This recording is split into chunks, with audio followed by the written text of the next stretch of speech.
नमस्कार दर्शक मित्रों, पीटीएन साथ हूं रूपल ठक्कर। एक नजर આજના મુખ્ય સમાચાર પર।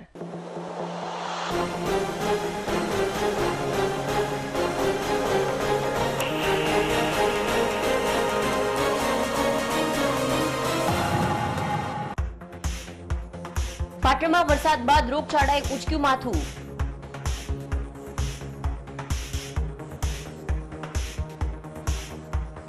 પાટણ શહેર સહિત જિલ્લામાં ડેન્ગ્યુ, મેલેરિયા અને વાયરલ ફીવરના કેસોમાં થયો વધારો।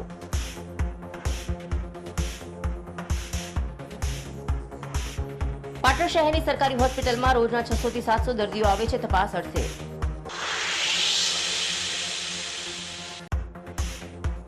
સિદ્ધપુર તાલુકાના બિલિયા ગામે કેબિનેટ મંત્રીની અધ્યક્ષતામાં યોજાયો સેવા સેતુ કાર્યક્રમ।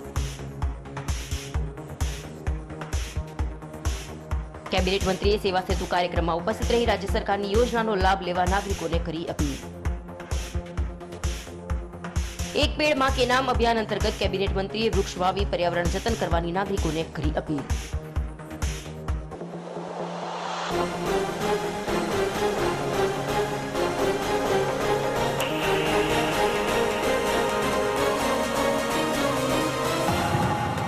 હવે સમાચાર વિગતવાર।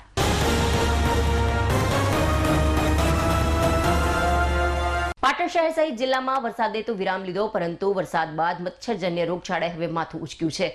છેલ્લા કેટલાક સમયથી પાટણ શહેરમાં ડેન્ગ્યુ, મેલેરિયા, હિપોટાઇટિસ અને વાયરલ ફીવરના રોગચાળાએ માથું ઉચક્યું છે, જેને લઈ સરકારી હોસ્પિટલો અને ખાનગી દવાખાનાઓ દર્દીઓથી ઉભરાઈ રહ્યા છે। પાટણ શહેરની સરકારી હોસ્પિટલમાં રોજે રોજ 600 થી 700 દર્દીઓ ઉભરાય છે અને ખાનગી હોસ્પિટલો પણ દર્દીઓથી ઉભરાઈ રહ્યા છે, જેમાં ખાસ કરીને નાના બાળકોમાં ડેન્ગ્યુની બીમારી વધી રહી છે, સાથે વાયરલ ફીવરના પણ કેસો વધી રહ્યા છે। પાટણ શહેરમાં આવેલ સરકારી હોસ્પિટલમાં અત્યારે બાળકોમાં ડેન્ગ્યુના કેસો વધી રહ્યા છે, તો મચ્છરજન્ય મેલેરિયા, ટાઇફોઇડ તેમજ વાયરલ ફીવરના દર્દીઓથી ઉભરાઈ રહી છે, જેમાં ખાસ કરીને શરદી, ખાંસી, તાવના દર્દીઓ સતત વધી રહ્યા છે। સમગ્ર પાટણ શહેરમાં અત્યારે વરસાદના વિરામ બાદ ડેન્ગ્યુની બીમારીમાં છેલ્લા કેટલાક દિવસોથી વધારો જોવા મળી રહ્યો છે। ભાદરવા મહિનામાં વાતાવરણ સવારે ઠંડુ અને બપોરે ગરમી ફરી રાત્રે ઠંડુ રહેવાને લઈ સિઝનલ તાવ, શરદી, ખાંસી જેવા રોગોએ તો માથું ઉચક્યું છે, પણ સાથે સાથે ડેન્ગ્યુ, મેલેરિયાની બીમારી પણ વધી રહી છે। ત્યારે પાટણ સિવિલ હોસ્પિટલમાં છેલ્લા એક મહિનામાં 10,000 જેટલા દર્દીઓએ સારવાર લીધી છે। રોજના 600 થી 700 નવા કેસો અત્યારે ઓપીડીમાં નોંધાય છે, જેમાં 300 જેટલા દર્દીઓ હાલ હોસ્પિટલમાં સારવાર હેઠળ છે, જેમાં 30 જેટલા ડેન્ગ્યુના દર્દીઓ સારવાર લઈ રહ્યા છે। તો સિવિલ હોસ્પિટલમાં સમયસર ડોક્ટર ના આવતા પણ દર્દીઓને હાલાકી ભોગવવાનો વારો આવી રહ્યો છે। પાટણ શહેરમાં અત્યારે ભાદરવા મહિનામાં દિવસ દરમિયાન વાતાવરણમાં વારંવાર પલટો અને સતત ભેજવાળું રહેવાને લઈ સાથે વરસાદના વિરામ બાદ વરસાદી પાણી જ્યાં ભરાઈ રહે તેવા સ્થળો પર મચ્છરોનો ઉપદ્રવ પણ વધવાને પગલે રોગચાળામાં વધારો થઈ રહ્યો છે, જેને સરકારી હોસ્પિટલો અને ખાનગી હોસ્પિટલો દર્દીઓથી ઉભરાઈ રહી છે અને હાલની સ્થિતિમાં પાટણ શહેર અત્યારે બીમાર બન્યું છે અને ઘેર ઘેર વાયરલ ફીવરના કેસો સાથે ડેન્ગ્યુ અને મેલેરિયા જેવી બીમારી પણ વધી રહી છે। સર્જનના ચાર્ટમાં છું, જનરલ હોસ્પિટલ પાટણમાં અત્યારે આપણે ભાદરવો મહિનો ચાલુ થયો એટલે 15 દિવસથી ઓપીડીમાં વધારો થયો છે અને લાસ્ટ મહિને આપણી ઓપીડી 550 જેવી હતી એવરેજ, અને આ મહિને 650 થી 700 એવરેજ ઓપીડી રહે છે। આપણા ઇન્ડોર કેસીસ છે એ 300 જેવા હોય છે એવરેજ, અને આખા મહિનાની ઓપીડી આપણે 9.5 થી 10,000 જેવી રહે છે। અને હમણાં ભાદરવો મહિનો સ્ટાર્ટ થયો એટલે આપણે હમણાં થોડા ડેન્ગ્યુના અને વાયરલ ઇન્ફેક્શનના કેસીસ વધી ગયા છે। આ સિવાય બીજા enteric fever, diarrhoea, hepatitis A cases પણ જોવા મળે છે। અને આપણે અહીંયા જનરલ હોસ્પિટલ પાટણમાં અત્યારે ફૂલ ટાઈમ આપણે પીડિયાટ્રિક, ફિઝિશિયન, ઓપ્થેલ્મિક સર્જન અને ગાયનેકોલોજિસ્ટ એ 4 સેવાઓ ફૂલ ટાઈમ અવેલેબલ છે। એના સિવાય પાર્ટ ટાઈમ પણ બીજા ડૉક્ટર્સ 2 કલાક 3 કલાક માટે આવે છે જોવા માટે, જેમ કે ઓર્થોપેડિક સર્જન છે, પછી સ્કિન સ્પેશિયાલિસ્ટ છે અને સર્જન સર છે।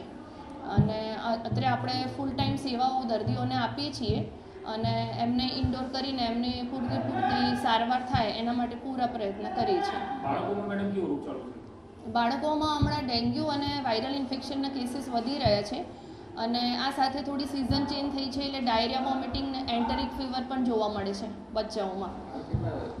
હમણાં 43 જેવા ઇન્ડોર પેશન્ટ્સ છે, પીડિયાટ્રિક દર્દીઓ, અને પીડિયાટ્રિકમાં પણ આપણે ફૂલ ટાઈમ અહીંયા સાહેબ છે એટલે પેશન્ટ્સને બહુ સારી સારવાર મળે છે।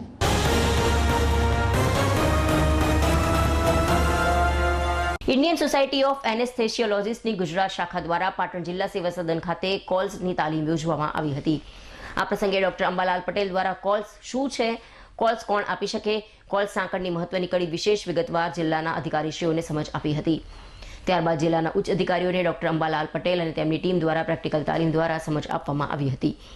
આ પ્રસંગે જિલ્લાના ઉચ્ચ અધિકારીઓ કોલ્સની તાલીમમાં ઉપસ્થિત રહ્યા હતા.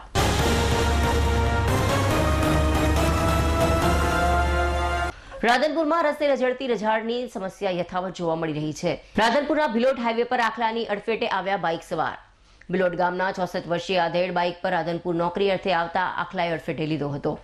ભિલોટ ગામના ચૌધરી નાથાભાઈને આખલાએ અડફેટે લીધો. આખલાની અડફેટે આવેલ નાથાભાઈને સારવાર અર્થે ખસેડાય તે પહેલા જ તેમને રસ્તામાં દમ છોડ્યો હતો. રાધનપુર શહેરમાં છેલ્લા 2 મહિનામાં આ બીજું મોત થયું છે. છતાં નગરોલ પાલિકા વિભાગ ઘોર નિંદ્રામાં જોવા મળી રહ્યું છે.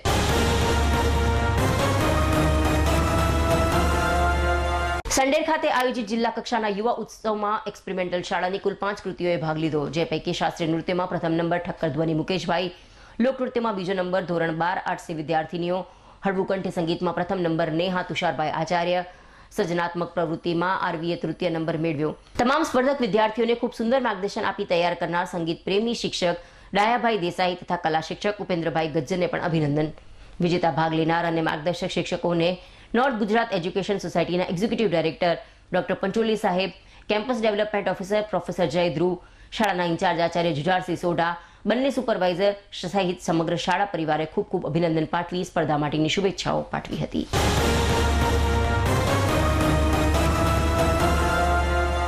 પાટણના તાલુકાના રાજપુર ગ્રામજનો દ્વારા બ્રહ્માણી માતાજીની ટોપલા ઉજાણી યોજાઈ હતી. ગામની સુખ શાંતિ અને સમૃદ્ધિ માટે ગામ પાદરે તોરણ બાંધી દૂધની ધારવણી કરી ગામને સુરક્ષા કવચ માટે સુતારણ ધાગા ગામ ફરતે બાંધવામાં આવ્યા હતા. ત્યારબાદ સમગ્ર ગ્રામજનોએ ગામમાં પ્રવેશ કર્યો હતો.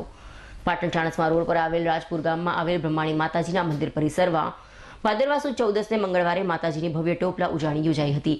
જેમાં શહેરમાં અને ગામમાં રહેતા તમામ લોકોના ઘરે મહિલાઓ ખીચડી લાડવા અને ઘી ટોપલામાં મૂકી ગામમાં એકઠા થઈ ઢોલના તાલે વાજતે ગાજતે માથા પર ટોપલા લઈ ગામ પાદરે આવેલ માતાજીના મંદિરે પહોંચી નિવેદ કરી પ્રસાદનું વિતરણ કરી ધન્યતા અનુભવી હતી.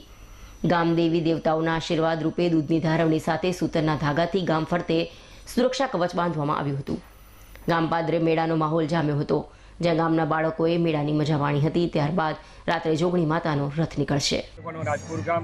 રાજપુર ગામના પાદરે માતા બ્રહ્માણીનું મંદિર આવેલું છે અને આ મંદિરની અંદર જે બિરાજમાન બ્રહ્માણી માતા 400 વર્ષથી એ મંદિર આવેલું છે અને આ મંદિરમાં દર ભાદરવા 14ની દિવસે પાટીદારો દ્વારા ટોપલા ઉજવણી કાઢવામાં આવે છે. ચાચર ચોકમાં બધા તમામ પાટીદારો એકઠા થઈને માથે ટોપલા મૂકીને એની અંદર નૈવેદ્ય ધરાવીને બ્રહ્માણી માતાના પરિસરમાં એકઠા થાય છે.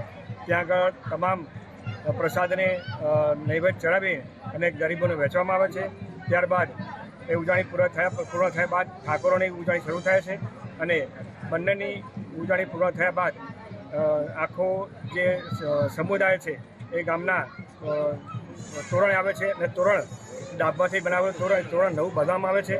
તોરણ બાંધ્યા બાદ એક ધારવણી કરવામાં આવે છે, દૂધની ધારવણી કાચા દોરાના ધાગાથી. એનું કારણ એક જ છે કે ગામની અંદર કોઈ રોગ પ્રવેશ ન કરે એના માટે એક પ્રોટેક્શન છે. અને આ જે ધારવણી છે કાચા દોરાની એ ગામની ચારે બાજુ ફરતા ફરતા આખું ગામ સંપૂર્ણ અંદર સમાવેશ કરી દેવામાં આવે છે. અને ત્યારબાદ ગામના જે પટેલો છે, ઠાકોરો છે એ અંદર ગામમાં પ્રવેશ કરે છે. આવી રીતે અમારે ઉજવણી પૂરી થાય છે. ત્યારબાદ રાત્રે માતા જોગણી માતાનો રથ નીકળે છે અને પાટણના હાઈવે પર માતા જોગણી માતાનું મંદિર છે ત્યાં આગળ રથ મૂકવામાં આવે છે.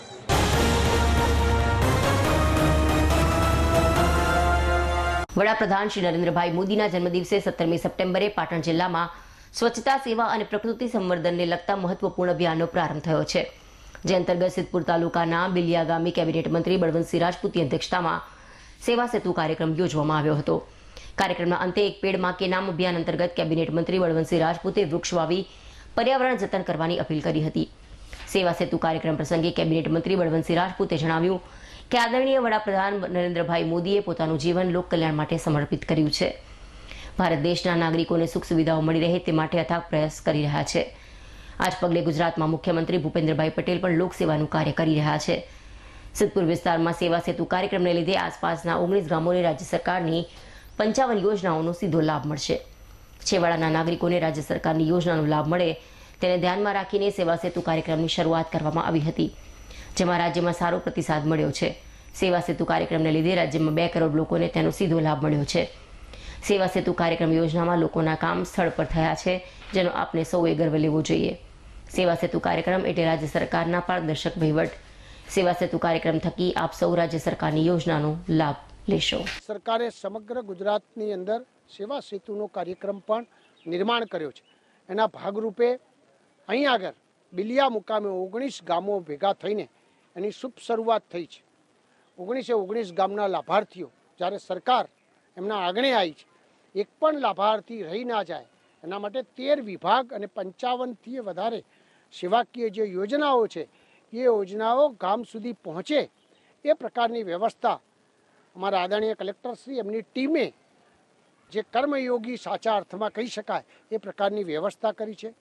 ભૂતકાળમાં પણ તમે ગુજરાત સરકારની 9મી જે સેતુ અભિયાન જે હતો એ પૂર્ણ થયો ત્યારે 2 કરોડ ને 89 લાખ લોકોએ ખરેખર એનો લાભ લીધો હતો અને 99.88% એનું રિઝલ્ટ ખરેખર આવ્યું હતું. એ અદ્ભુત છે.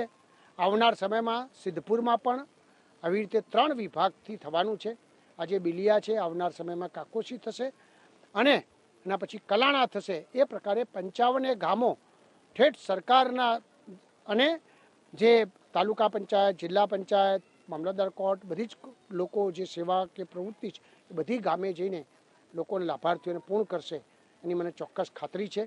આ બધા પાસે હું અપેક્ષા રાખું છું કે આદરણીય પ્રધાનમંત્રી નરેન્દ્રભાઈ મોદી સાહેબના જન્મદિવસે આપણે એમના માટે પ્રાર્થના કરીએ કે એમને ભગવાન શક્તિ આપે અને લોકસેવાનું જે કામ છે એ ભારત અને જ્યારે વિશ્વમાં કરતા હોય ત્યારે એમાં વૃદ્ધિ થાય અને લોકહિતનું કામ થાય એવી આપ સૌ પાસે વિનંતી કરી મારી વાત પૂર્ણ કરું.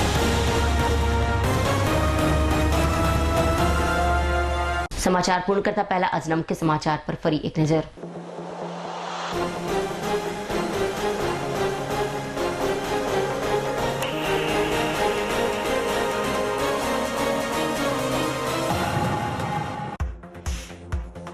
પાટણમાં વરસાદ બાદ રોગચાળાએ ઉંચક્યું માથું.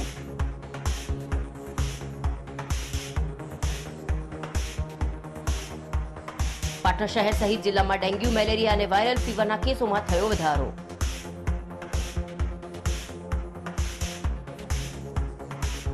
પાટણ શહેરની સરકારી હોસ્પિટલમાં રોજના 600 થી 700 દર્દીઓ આવે છે તપાસ અર્થે.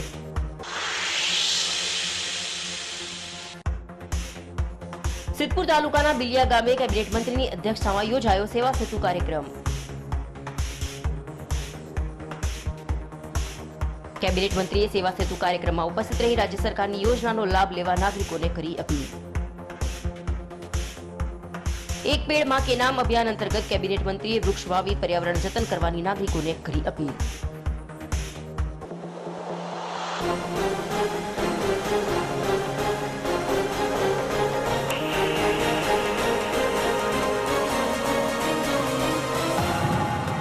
આ સાથે આજનું સમાચાર બુલેટિન સમાપ્ત કરીએ. રજા આપશો. નમસ્કાર.